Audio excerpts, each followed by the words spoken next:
بسم الله الرحمن الرحيم. الحمد لله الذي أنزل على عبده الكتاب ولم يجعل له عوجا قيما لينذر بأسا شديدا من لدنه ويبشر المؤمنين الذين يعملون الصالحات أن لهم أجرا حسنا ماكثين فيه أبدا وينذر الذين قالوا اتخذ الله ولدا ما لهم به من علم ولا لآبائهم كبرت كلمة تخرج من أفواههم إن يقولون إلا كذبا فلعلك باخع نفسك على آثارهم إن لم يؤمنوا بهذا الحديث أسفا إنا جعلنا ما على الأرض زينة لها لنبلوهم أيهم أحسن عملا وإنا لجاعلون ما عليها صعيدا جرزا أم حسبت أن أصحاب الكهف والرقيم كانوا من آياتنا عجبا إذ أوى الفتية إلى الكهف فقالوا ربنا آتنا من لدنك رحمة وهيئ لنا من أمرنا رشدا فضربنا على آذانهم في الكهف سنين عددا ثم بعثناهم لنعلم أي الحزبين أحصى لما لبثوا أمدا نحن نقص عليك نبأهم بالحق إنهم فتية آمنوا بربهم وزدناهم هدى وربطنا على قلوبهم إذ قاموا فقالوا ربنا رب السماوات والأرض لن ندعو من دونه إلها لقد قلنا إذا شططا هؤلاء قومنا اتخذوا من دونه آلهة لولا يأتون عليهم بسلطان بين فمن أظلم ممن افترى على الله كذبا وإذ اعتزلتموهم وما يعبدون إلا الله فأووا إلى الكهف ينشر لكم ربكم من رحمته ويهيئ لكم من أمركم مرفقا وترى الشمس إذا طلعت تزاور عن كهفهم ذات اليمين وإذا غربت تقرضهم ذات الشمال وهم في فجوة منه ذلك من آيات الله من يهد الله فهو المهتد ومن يضلل فلن تجد له وليا مرشدا وتحسبهم أيقاظا وهم رقود ونقلبهم ذات اليمين وذات الشمال وكلبهم باسط ذراعيه بالوصيد لو اطلعت عليهم لوليت منهم فرارا ولملئت منهم رعبا وكذلك بعثناهم ليتساءلوا بينهم قال قائل منهم كم لبثتم قالوا لبثنا يوما أو بعض يوم قالوا ربكم أعلم بما لبثتم فبعثوا أحدكم بورقكم هذه إلى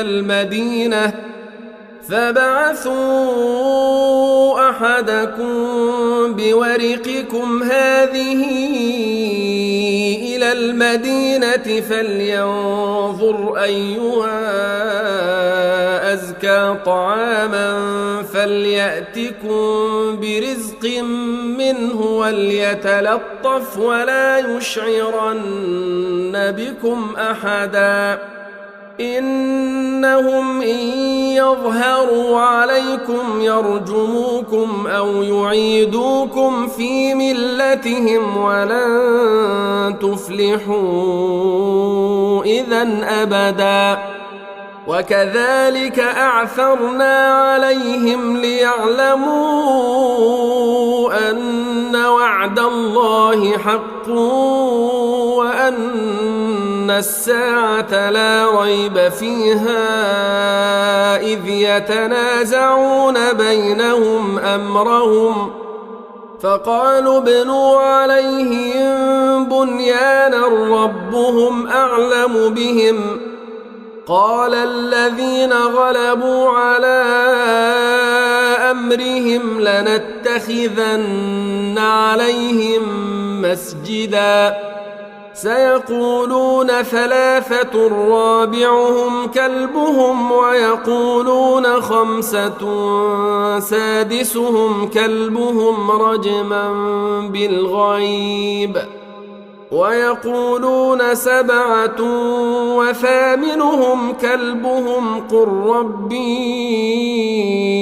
أعلم بعدتهم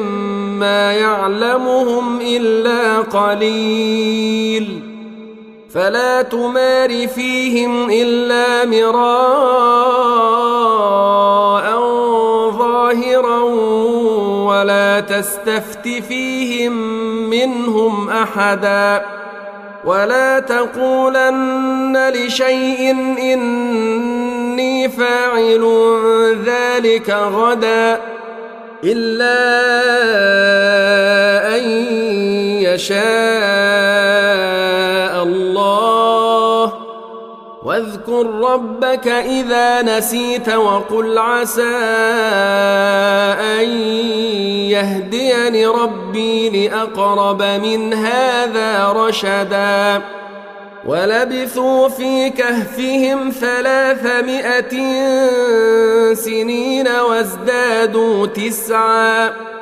قل الله أعلم بما لبثوا له غيب السماوات والأرض أبصر به وأسمع ما لهم من دونه من ولي ولا يشرك في حكمه أحدا واتل ما أوحي إليك من كتاب ربك لا مبدل لكلماته ولن تجد من دونه ملتحدا واصبر نفسك مع الذين يدعون ربهم بالغداة والعشي يريدون وجهه ولا تعد عيناك عنهم تريد زينة الحياة الدنيا ولا تطع من أغفلنا قلبه عن ذكرنا واتبع هواه وكان أمره فرطا وقل الحق من ربكم فمن شاء فليؤمن ومن شاء فليكفر إنا أعتدنا للظالمين نارا أحاط بهم سرادقها وإن يستغيثوا يغاثوا بماء كالمهل يشوي الوجوه بئس الشراب وساءت مرتفقا إن الذين آمنوا وعملوا الصالحات إنا لا نضيع أجر من أحسن عملا أولئك لهم جنات عدن تجري من تحتهم الأنهار يحلون فيها من أساور من ذهب ويلبسون ثيابا خضرا من سندس واستبرق متكئين فيها على الأرائك نعم الثواب وحسنت مرتفقا واضرب لهم مثل الرجلين جعلنا لأحدهما جنتين من أعناب وحففناهما بنخل وجعلنا بينهما زرعا كلتا الجنتين آتت أكلها ولم تظلم منه شيئا وفجرنا خلالهما نهرا وكان له ثمر فقال لصاحبه وهو يحاوره أنا أكثر منك مالا وأعز نفرا ودخل جنته وهو ظالم لنفسه قال ما أظن أن تبيد هذه أبدا وما أظن الساعة قائمة ولئن رددت إلى ربي لأجدن خيرا منها منقلبا قال له صاحبه وهو يحاوره أكفرت بالذي خلقك من تراب ثم من نطفة ثم سواك رجلا لكن هو الله ربي ولا أشرك بربي أحدا ولولا إذ دخلت جنتك قلت ما شاء الله لا قوة إلا بالله إن ترني أنا أقل منك مالا وولدا فعسى ربي أن يؤتيني خيرا من جنتك ويرسل عليها حسبانا من السماء فتصبح صعيدا زلقا أو يصبح ماؤها غورا فلن تستطيع له طلبا وأحيط بثمره فأصبح يقلب كفيه على ما أنفق فيها وهي خاوية على عروشها ويقول يا ليتني لم أشرك بربي أحدا ولم تكن له فئة ينصرونه من دون الله وما كان منتصرا هنالك الولاية لله الحق هو خير ثوابا وخير عقبا واضرب لهم مثل الحياة الدنيا كماء إن أنزلناه من السماء فاختلط به نبات الأرض فأصبح هشيما تذروه الرياح وكان الله على كل شيء مقتدرا. المال والبنون زينة الحياة الدنيا والباقيات الصالحات خير عند ربك ثوابا وخير أملا. ويوم نسير الجبال وترى الأرض بارزة وحشرناهم فلم نغادر منهم أحدا وعرضوا على ربك صفا لقد جئتمونا كما خلقناكم أول مرة بل زعمتم أن لن نجعل لكم موعدا.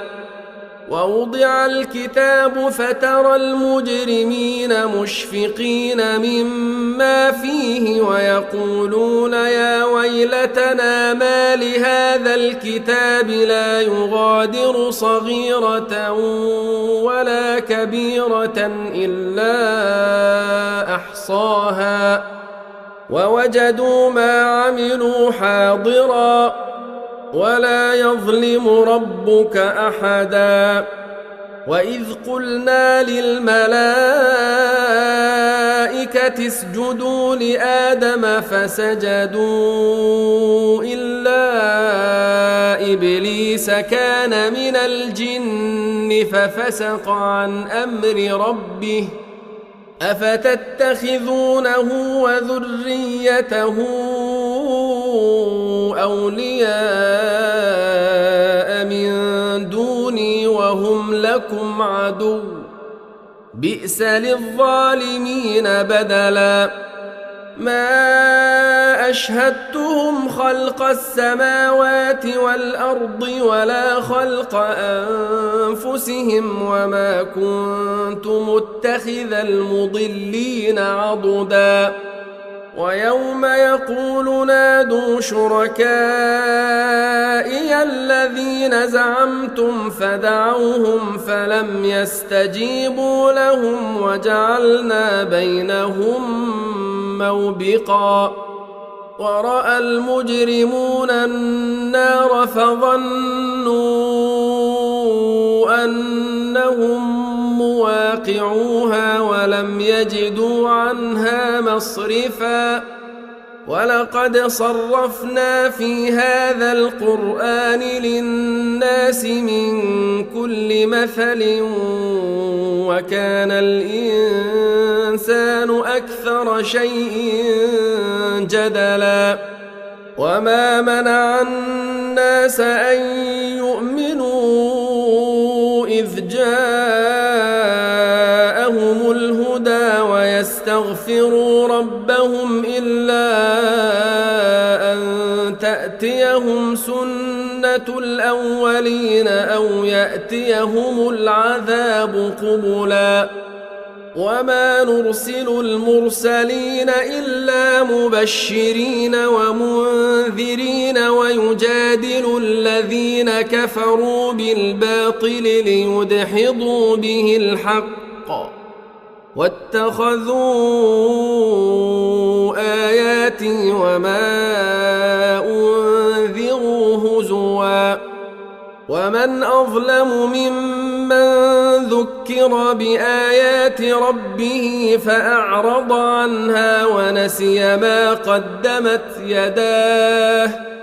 إنا جعلنا على قلوبهم أكنة أن يفقهوه وفي آذانهم وقرا وإن تدعوهم إلى الهدى فلن يهتدوا إذن أبدا. وربك الغفور ذو الرحمة لو يؤاخذهم بما كسبوا لعجل لهم العذاب بل لهم موعد لن يجدوا من دونه موئلا وتلك القرى أهلكناهم لما ظلموا وجعلنا لمهلكهم موعدا وإذ قال موسى لفتاه لا أبرح حتى أبلغ مجمع البحرين أو أمضي حقبا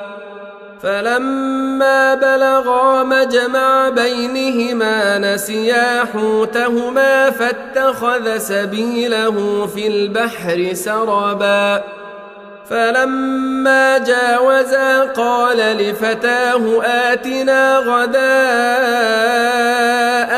لقد لقينا من سفرنا هذا نصبا قال أرأيت إذ أوينا إلى الصخرة فإني نسيت الحوت وما أنسانيه إلا الشيطان أن أذكره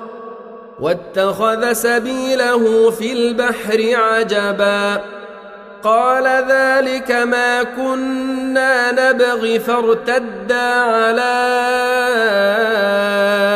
آثارهما قصصا فوجدا عبدا من عبادنا آتيناه رحمة من عندنا وعلمناه من لدنا علما قال له موسى هل أتبعك على أن تعلمني مما علمت رشدا قال إنك لن تستطيع معي صبرا وكيف تصبر على ما لم تحط به خبرا قال ستجدني إن شاء الله صابرا ولا أعصي لك أمرا قال فإن اتبعتني فلا تسألني عن شيء حتى أحدث لك منه ذكرا فانطلقا حتى إذا ركبا في السفينة خرقها قال أخرقتها لتغرق أهلها لقد جئت شيئا إمرا قال ألم أقل إنك لن تستطيع معي صبرا قال لا تؤاخذني بما نسيت ولا ترهقني من أمري عسرا فانطلقا حتى إذا لقيا غلاما فقتله قال أقتلت نفسا زكية بغير نفس لقد جئت شيئا نكرا قال ألم أقل لك إنك لن تستطيع معي صبرا قال إن سألتك عن شيء بعدها فلا تصاحبني قد بلغت من لدني عذرا فانطلقا حتى إذا أتيا أهل قرية استطعما أهلها فأبوا أن يضيفوهما فوجدا فيها جدارا يريد أن ينقض فأقامه قال لو شئت لاتخذت عليه أجرا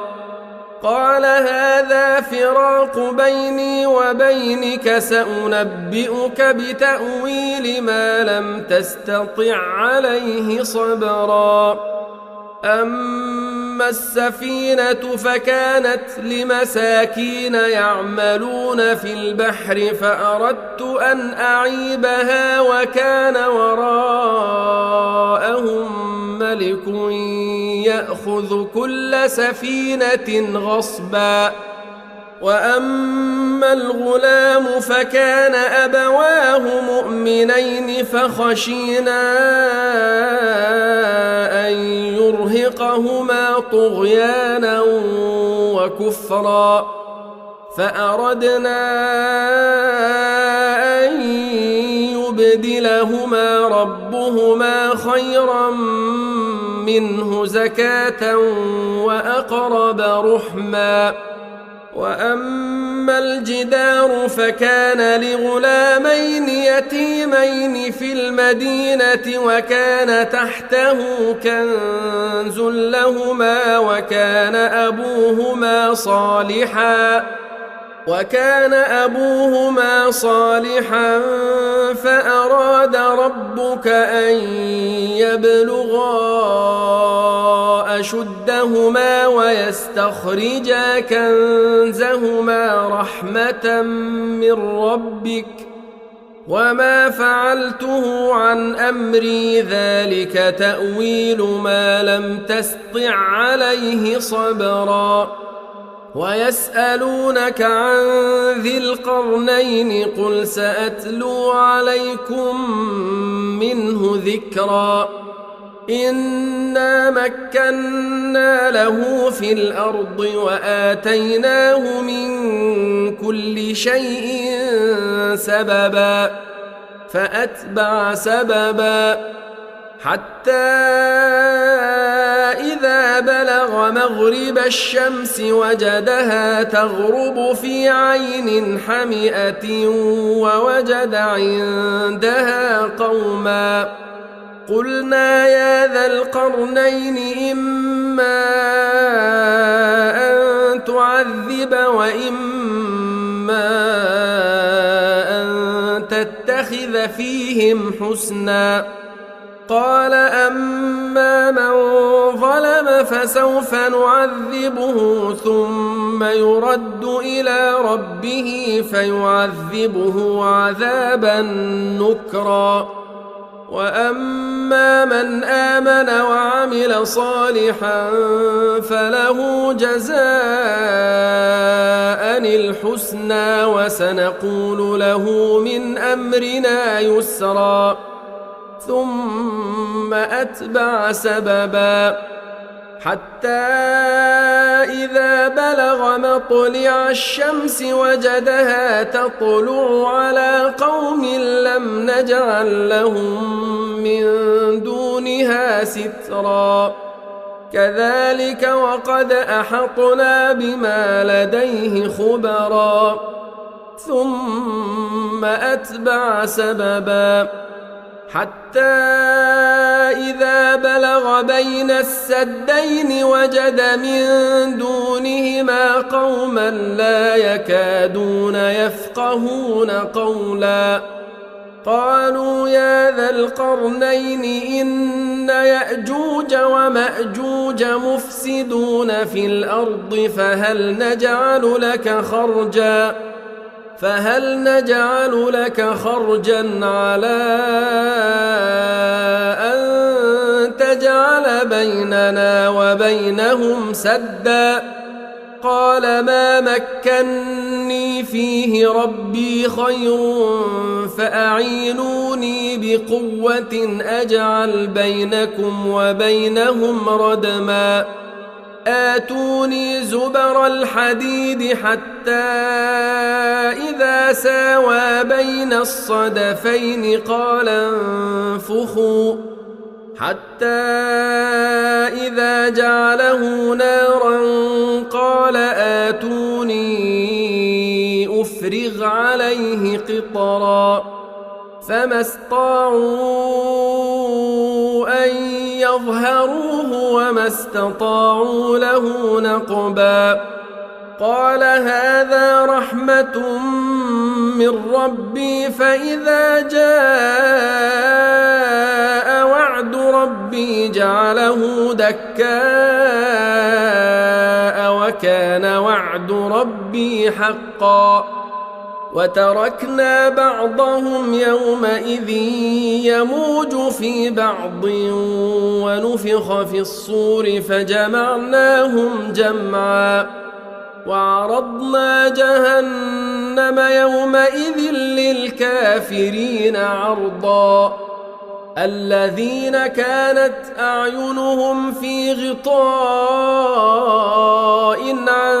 ذكري وكانوا لا يستطيعون سمعا